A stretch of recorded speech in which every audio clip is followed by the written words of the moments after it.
So, thank you, Sean. Thank you for all the work that you do. I broke out of Shawshank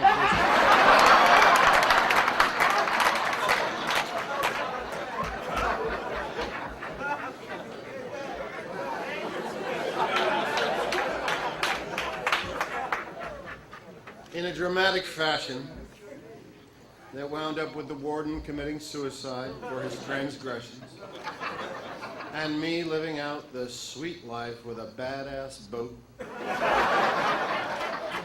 and my best friend Red in Zihuatanejo, Mexico. But that's just a movie. People have often fantasized, well, what would the sequel to Shawshank Redemption be? And the best I could come up with was entitled Red and Andy, Girls Gone Wild, Zihuatanejo. But that would just be a cheap way to make loads of cash that would betray the moral center of a beautiful story. At the heart of Shawshank is the idea of hope. That despite the cards you've been dealt, whether you're innocent or guilty, whether you wound up in this prison by just or unjust means, that everyone is equal within these walls, and that everyone possesses the same potential of spirit.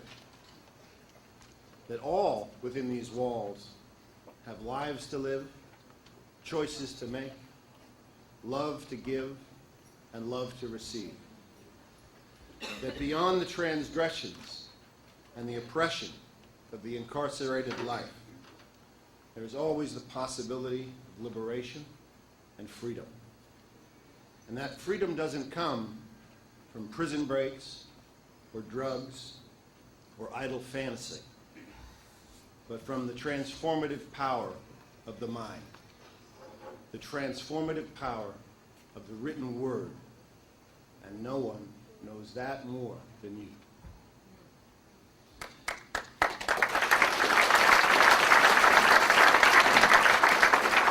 Now, I'm in the business of entertainment.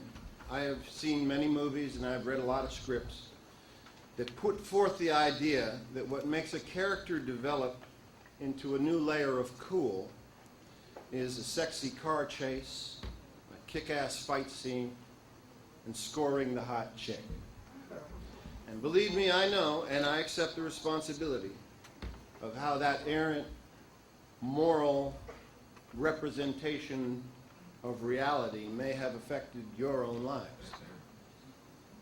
But I think it is relevant to this ceremony tonight and indicative of the necessity of Mercy College to point out that the most popular movie of our time has as its arbiter of cool the opening of a library built by inmates at Shawshank Prison. There is a beautiful heart in the United States.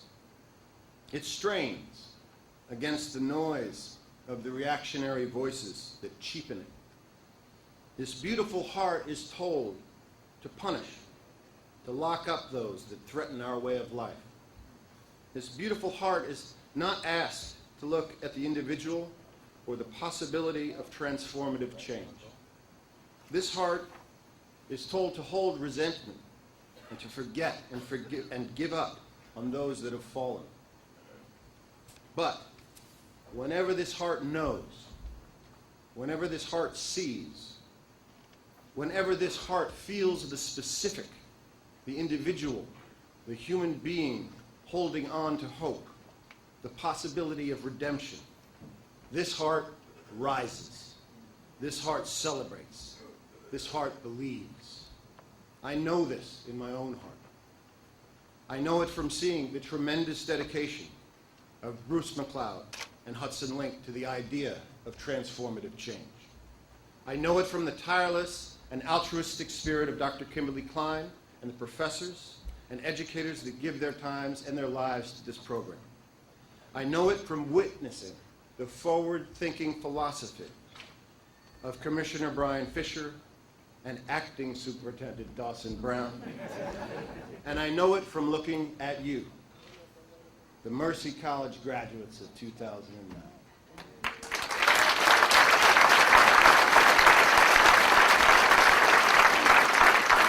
I also know that this beautiful heart exists in America at large because of my experience in the years after Shawshank Redemption was released. I can't tell you how many people have approached me in the last 14 years with a deep and profound appreciation of how Shawshank has affected their lives and changed their lives. They sometimes get the name wrong.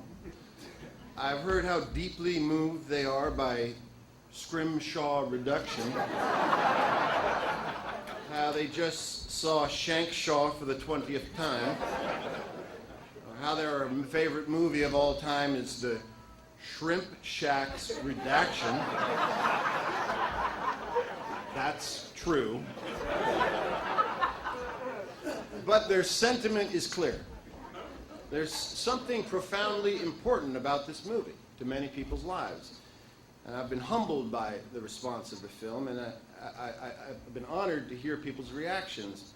But at first I couldn't figure out quite what it was that had touched this collective heart